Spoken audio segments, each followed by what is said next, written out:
नरेन ने बोला, लक्ष्मी आज शनिवार का दिन है, जिस दिन अपन इस दरिद्रता से मिलने के लिए पीपल के पेड़ के नीचे आए हैं। हिंदू धर्म में ये दिन पीपल के वृक्ष के लिए पूजनीय होगा।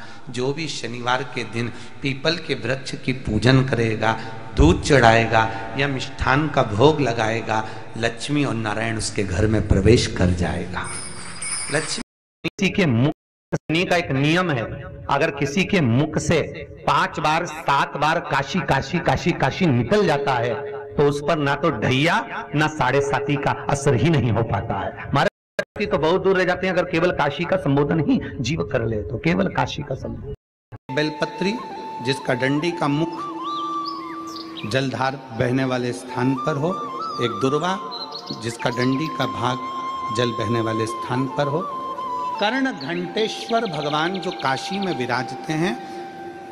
पहला जल जहाँ जल बहता है उसकी साक्षी में, दूसरा और तीसरा 3 स्थान पर खड़े होकर कर्ण घंटेश्वर महादेव के नाम से अगर जल चढ़ाकर उस जल का आचमन, जिसका विवेक काम नहीं कर रहा है, कोई बच्चा मानसिक विकलांग है, बुद्धि काम नहीं कर रही है, डॉक्टर ने कह दिया ये कोमा में चला गया है, वेंटिलेटर पर पड़ा हुआ है और विवेक काम नहीं कर रहा है, तो डॉक्टर का इलाज तो करवाओ, क्योंकि डॉक्टर शंकर का एक रूप है। जो दवाई दे वो भी खिलाओ, पर साथ में कर्ण घंटेश्वर का जल भी, उसका नाम लेकर चढ़ाकर वो जल भी अगर उसको आचमन कराया जाएगा तो जल्दी से जल्दी विवेक काम करना प्रारंभ करेगा। और अगर मिर्गी का दौरा आ रहा होगा तो वो मिर्गी का दौरा धीरे धीरे बंद होता चलेगा। कर्ण करेगा और अगर मिर्गी का दौरा आ रहा होगा तो वो मिर्गी का दौरा धीरे धीरे बंद होता चलेगा। कर्ण घंटेश्वर महादेव, देवाधिदेव महादेव के पास में जाकर सभी देवताओं ने प्रार्थना करा, विनय करा, निवेदन करा। इस क्रोध को, नरसिंह भगवान का जो क्रोध है, नरसिंह भगवान का जो गुस्सा है, क्रोध है, भगवान नरसिंह का जो क्रोध है, उसको शांत किया है। एक शरम्भ पक्षी का रूप रख लिया। ये नाम है शरम्भेश्वर महादेव, ये कोई साधारण सा नाम नहीं। भगवान शंकर का ये जो नाम है ये क्रोध को शांत करता है। इसलिए जब जब अगर अपने भीतर अगर कहीं क्रोध उत्पन्न हो रहा है या अपने को लगता है कि बहुत गुस्सा कर रहे हैं, एक बेलपत्र को अपने हाथ में रखकर शंभेश्वर महादेव का नाम लेकर अपने घर में जो शंकर का शिवलिंग है उसको यदि समर्पित कर देते हैं तो हमारा क्रोध उसी क्षण समाप्त हो जाता है, शांत हो जाता है। शंभेश्वर एक क्रोध की शांति के लिए शंभेश्वर की रज में जाना तो वृक्ष की रज को उठा कर नहीं लाना, गोवर्धन नाथ जी की परिक्रमा करने जाना तो गोवर्धन नाथ जी के शिलाखंड को मेरे गिरिराज बाबा को लेकर मत आना। आप किसी तीर्थ में घूमने के लिए जाना तो वहां की रज को लेकर मत आना। ना जाने उस रज में, उस जल में ना जाने कितने जीव होंगे जो तप कर रहे होंगे, साधना कर रहे होंगे और भगवान से प्रार्थना कर रहे होंगे कि आपके चरण की रज मिलेगी। कोई संत के चरण की रज, कोई सदगुरु के चरण की रज, कोई जीव के चरण की रज मिलेगी और कल्याण हो जाएगा। हाँ, अगर काशी में भी तुम्हें गंगा जल लाना है तो काशी के गंगा जल को लाने से पहले शंकर जी को समर्पित कर कर 1 लोटा जल शिव को चढ़ा दो पहले, फिर वहीं से भरकर मेरे बाबा से आज्ञा लेकर उस काशी के जल को लेकर आ जाओ कि बाबा अब गंगा जी का जल नहीं, मुझे आपका चढ़ा हुआ मस्तक का जल लेकर जा रही हूँ जो संपूर्ण जीवों का कल्याण करने वाला है। जिस काशी का केवल नाम उच्चारण ही हमारे जीव की कल्याण कर देता है। 5 बार काशी काशी बोला, जीव का उद्धार हो गया।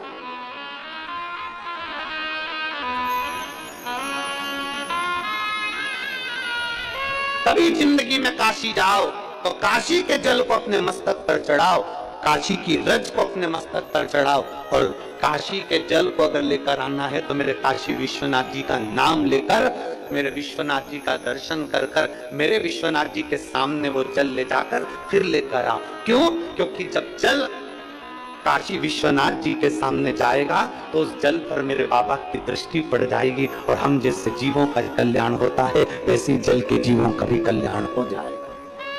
जाओ शिव तत्व को पाने। कितने जीव रहते हैं काशी में, उनकी गति, उनकी मुक्ति शिव तत्व से। एक बार सारे पितर जानते हो ना, जम के तो बोलो, जो चले गए, प्राण छूट गए, जो चले गए, वो पितरों की गिनती में। गर्भ में अगर कोई बच्चा मर गया, गर्भ से बाहर निकल कर मर गया, तो वो आहूतों की गिनती में आ गया, जो कुंवारी अवस्था में मर गए। वो कुंवारा चले गया, आहूत हो गया, कुंवारी अवस्था में चले गए। तो पितर, आहूत, ये सब भगवान देवदेव महादेव के पास आ गए और भगवान शिव जी के पास आकर खड़े हो गए। शास्त्र कहता है कि 1000 वर्ष निकल गया, पितर और आहूत भगवान शंकर की सम्मुख में खड़े होकर केवल दर्शन करते रहे। उन्होंने ना कोई मंत्र जपा, ना कोई साधना करी, ना कोई व्रत करा, ना कोई उपवास करा, केवल शिव को एक टकी निहारते रहे, केवल बाबा का दर्शन करते रहे, केवल दर्शन।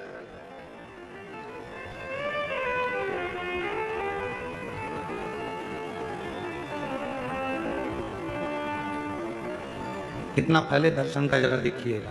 1000 वर्ष तक पितर, आहूत, ये सब शिव जी का दर्शन कर रहे हैं। 1000 वर्ष बोले कुछ नहीं है, ना मंत्र बोला, ना तप करा, ना साधना करी, केवल भगवान का दर्शन किया, खड़े रहे बस भगवान के इंतजार में। भगवान के नेत्र खुलेंगे, बाबा हमको देखेंगे, देखेंगे तो हमें वर देंगे। शिव जी 1000 वर्ष की समाधि में लीन थे और बाबा देवादिदेव महादेव जब 1000 वर्ष की समाधि में लीन थे, नेत्र खुले नहीं थे। आज बाबा ने 1000 वर्ष की समाधि से अपने नेत्र को खोला और 1000 वर्ष के समाधि पर जैसे ही बाबा के नेत्र खुले तो सबसे पहले पितर और आहूत पर भगवान की दृष्टि, भोलेनाथ जी का निगाह गया। बाबा ने देखा, शिव जी ने पितरों को बुलाया, आहूतों को बुलाया और बुलाकर पूछा, क्यों भाई, क्या बात है? तुम बस देवादिदेव महादेव बाबा पूछने ही वाले थे, इतनी देर में नंदी दौड़कर आया और नंदी दौड़कर आया और आते से भगवान भोलेनाथ जी से बोला, प्रभु आपने तो इनको अब देखा है, जितने समय से आप तप कर रहे हो उतने समय से ये बाहर खड़े होकर आपका दर्शन कर रहे हैं, इंतजार कर रहे हैं। नेत्र खुलेंगे, बाबा हमें वर देंगे, नेत्र खुलेंगे, बाबा हमें वर देंगे। 1000 वर्ष इन पितरों को हो गया, 1000 वर्ष इन आहूतों को हो गया, आपका दर्शन कर रहे हैं प्रभु, आप इन्हें वर दे दीजिए। शिव जी ने पितरों से पूछा, तुम क्या चाहते, तुम्हें चाहिए क्या? आहूतों से पूछा, तुम्हें क्या चाहिए? तुम बोलो। पितर और आहूत दोनों एक ही बात बोले, प्रभु संसार के लोग श्राद्ध पक्ष में हमको जल देंगे।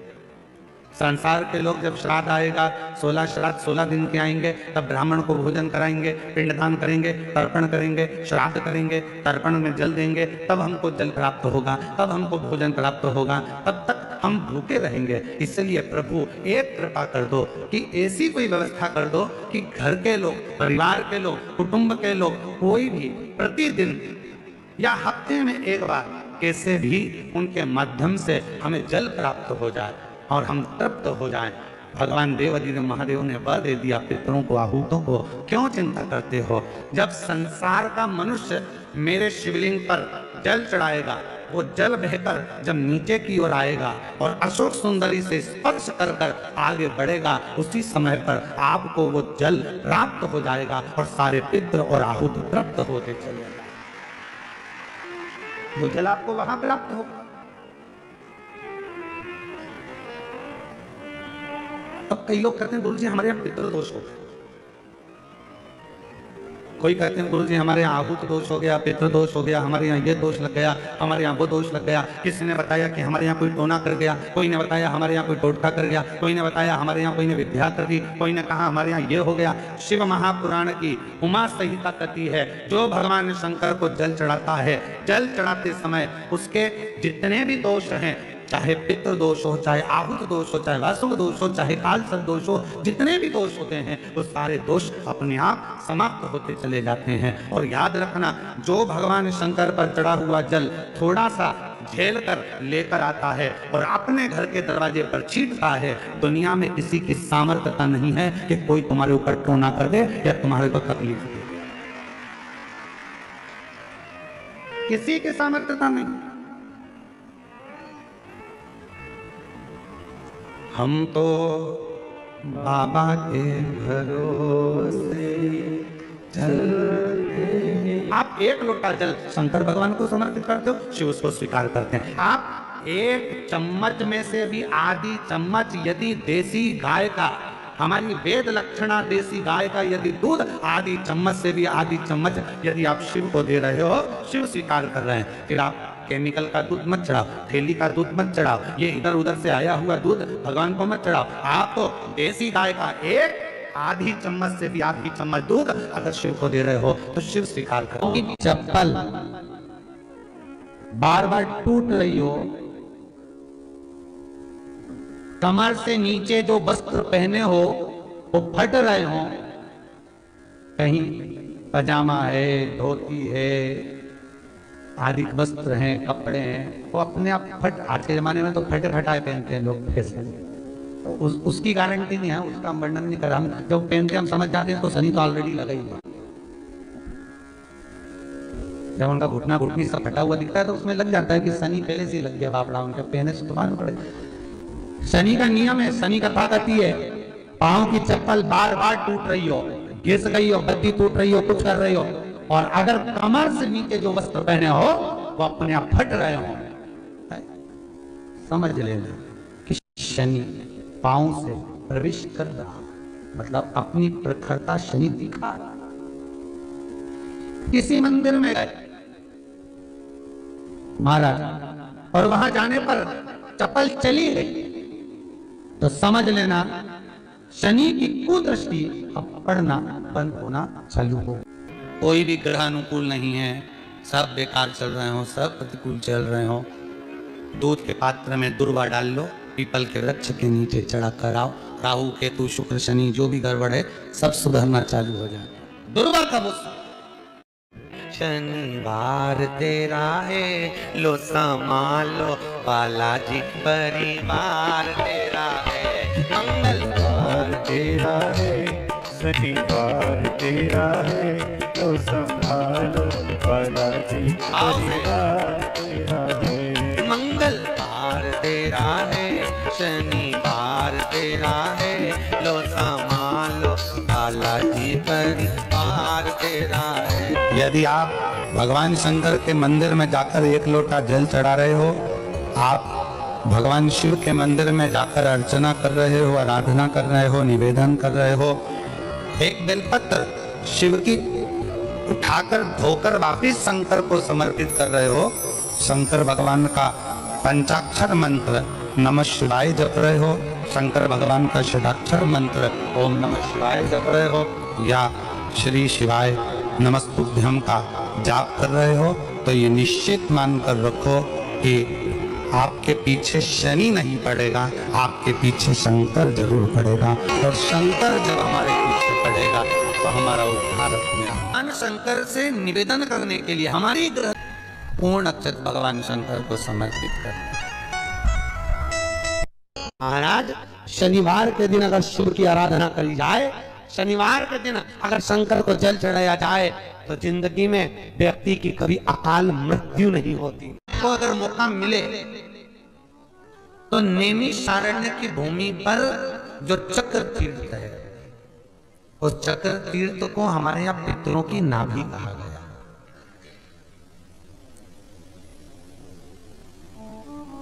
पूरी दुनिया में केवल एक ही जगह है जहां पर भगवान शंकर छुप कर बैठे हैं पानी के अंदर, जिसका नाम गुप्तेश्वर महादेव। पूरी दुनिया में केवल एक ही जगह है, गुप्तेश्वर महादेव,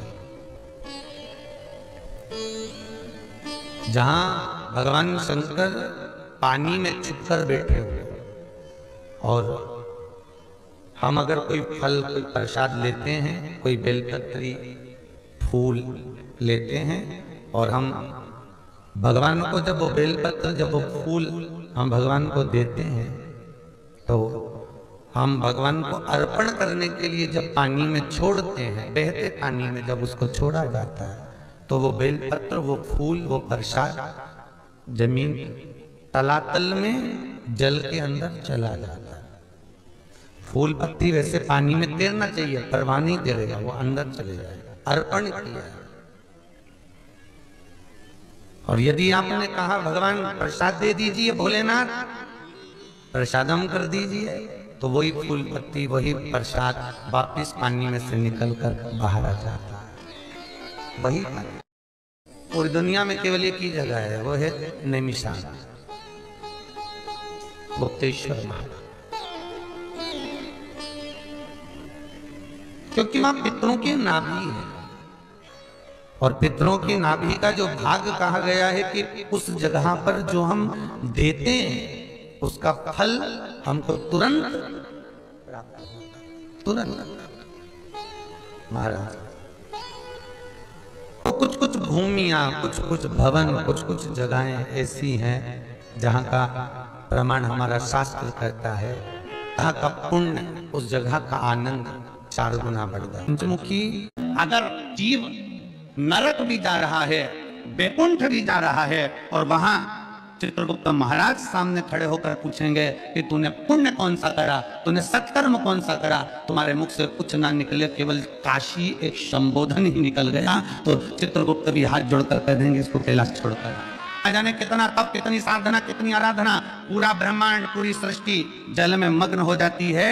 सतयुग आता है, त्रेता आता है, द्वापर आता है, कलयुग आता है, नष्ट हो जाता है, चले जाता है, फिर वापिस सृष्टि रचना प्रारंभ होती है। कितनी बार सृष्टि पानी में डूब गई, कितनी बार सृष्टि जल में मग्न हो गई, कितनी बार सृष्टि समाप्त हो गई, पर पूरी भूमंडल पर केवल एक काशी ऐसी अजर और अमर है जो कभी समाप्त नहीं होती, वो हमेशा की हमेशा रहती है। कौन से दिन? शनिवार। लक्ष्मी जी बोली नारायण आपने तो एक दिन का वार लिख दिया, शंकर जी ने 7 वार बनाए हैं, रविवार सोमवार मंगल बुध गुरु शुक्र और शनि, ये शिव जी ने बनाए। अब एक दिन आपने अपना बना लिया, बाकी के दिन अगर कोई इस पीपल के वृक्ष के नीचे आएगा और यहां तो दरिद्रता बैठी है तो उसका क्या होगा? भगवान नारायण बोले सुन दरिद्रता, तेरे से एक विनती है, अगर कोई भी मनुष्य इस पीपल के पेड़ के नीचे अगर 7 दिन में आता है और उसके हाथ में अगर कोई सामग्री होती है तो तू उसके घर में प्रवेश नहीं करेगी। नियम है पीपल के वृक्ष का, या तो पानी का लोटा लेकर जाओ, कुंकू का चोपड़ा लेकर जाओ, शक्कर लेकर जाओ, या पेड़ के नीचे चींटी को डालने के लिए आटा ले जाओ, पर खाली हाथ पीपल के वृक्ष के नीचे कभी मत जाओ, कभी नहीं। खाली हाथ जाओगे तो दरिद्रता तुम्हारे घर में प्रवेश करेगी। दरिद्रता उठकर खड़ी होकर बोली नारायण तुमने अपनी मनमानी करी है, एक दिन मुझे भी मेरा चाहिए। भगवान ने कहा बोल कौन सा दिन चाहिए? दरिद्रता कहती है रविवार के दिन इस पीपल के वृक्ष के नीचे मैं दिन भर नृत्य करूं, इसमें रहूं, और जो यहां आए रविवार को मैं उसके घर में प्रवेश करूं। भगवान ने कहा ठीक है, दरिद्रता रविवार का दिन एक ऐसा दिन रहेगा जिस दिन तू इस पीपल के वृक्ष के नीचे नृत्य करेगी और जो आएगा इस पीपल के वृक्ष के नीचे तो उसके साथ प्रवेश करेगी। मैंने तुझे वर दिया। इसलिए हमारे यहाँ केवल पीपल का वृक्ष अगर दीवार में भी लग जाता है ना, किसी की फैक्ट्री की दीवार में, किसी के घर की दीवार में पीपल का वृक्ष अगर लग जाता है, पीपल का पौधा लग जाता है, उसको कितना भी तोड़ लो वो वापिस लग जाएगा, फिर तोड़ोगे फिर लग जाएगा। अगर पीपल के पौधे को तोड़ना है तो केवल रविवार का दिन एक नींबू, एक मिर्ची और बमूल का कांटा, ये 3 चीजें रखने के बाद में आधे घंटे बाद रविवार के दिन पीपल के पेड़ को उखाड़ कर फेंक दो। दूसरी बार कभी पीपल दीवार में लगता ही नहीं, कभी नहीं लग सकता। केवल एक रविवार का, केवल एक संडे, इतवार का। घर में दीवारों पर अगर पीपल लग भी गया है, इसलिए पीपल के वृक्ष को वो खाड़ने का, अगर घर में पीपल लगा हुआ है या पीपल का पौधा हमारे घर में लग गया, उसको उतारना, निकालना, लगाना, तो पीपल के वृक्ष को अगर निकाला जाता है तो रविवार के दिन, और अगर पीपल के वृक्ष को कहीं लगाया जाता है तो सोमवार के दिन या मंगलवार के दिन, बुधवार के दिन, इन दिनों में लगा सकते पीपल के वृक्ष कहीं लगाना। शनिवार का दिन एक ऐसा दिन होता है जिस दिन पीपल के वृक्ष को कहीं जाकर लगाया नहीं जाता, क्योंकि शनिवार के दिन पीपल के वृक्ष के नीचे लक्ष्मी रहती है। हम अपने हाथों से अगर पीपल का वृक्ष किसी दूसरी जगह पर शनिवार को रोपित करते हैं तो हमारे घर की लक्ष्मी अपने घर से छिन्न होकर चली जाती है। इसलिए शनिवार के दिन पीपल लगाया नहीं जाता, किसी के घर जाकर उसको वापस पलटा नहीं जाता। लग गया उसको डाल। प्रभु मेरी धर्म पत्नी को कहाँ रखूं आप बताओ? वो तो जहां यज्ञ होता है, अनुष्ठान होता है, दान होता है, पुण्य होता है, सत्कर्म होता है, वहां जाने को तैयार नहीं। अब करूं क्या? भगवान ने बोला एक काम करो। दुर्वासा जी बोले जिसके यहां रात्रि में बर्तन झूठे पड़े रहते हो उसके घर में इस दरिद्रता को लेकर तुम प्रवेश कर जाना। जिसके यहां रात्रि में बर्तन झूठे पड़े हो वहां लेकर प्रवेश कर जाओ। दूसरी जगह दुर्वासा जी बोले जो स्त्री घर में दोपहर के समय पर सो रही हो उसके घर में इसको लेकर प्रवेश कर जाइए। जो स्त्री दोपहर के समय में घर पर सो रही हो इस दरिद्रता को लेकर प्रवेश कर जाइए। तीसरा, जिसके यहां पर दरवाजे पर कांटे वाले पौधे लगे हों उस घर में इस दरिद्रता को लेकर प्रवेश कर जाइए।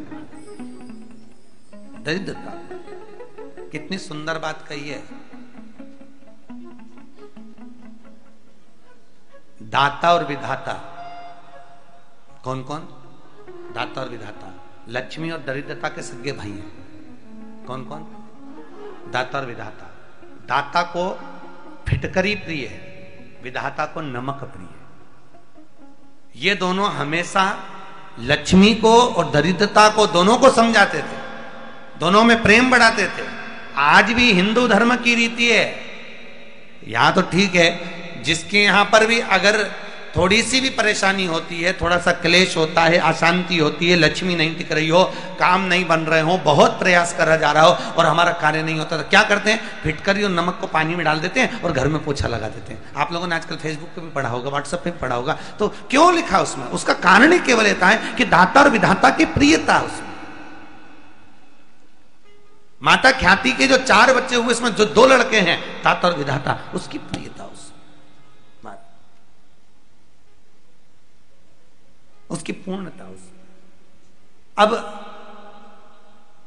दुर्वासा जी बोले अपनी धर्म पत्नी को वहां लेकर, जहां कांटेदार पौधे लगे हों वहां पर लेकर प्रवेश कर जाइए। कांटेदार पौधों में उस दरिद्रता का निवास हो गया। कितना विचित्र कथा यहां वर्णन करी है। श्रीमद् भागवत के अंतर्गत जो वर्णन किया कि मृत्यु निश्चित है,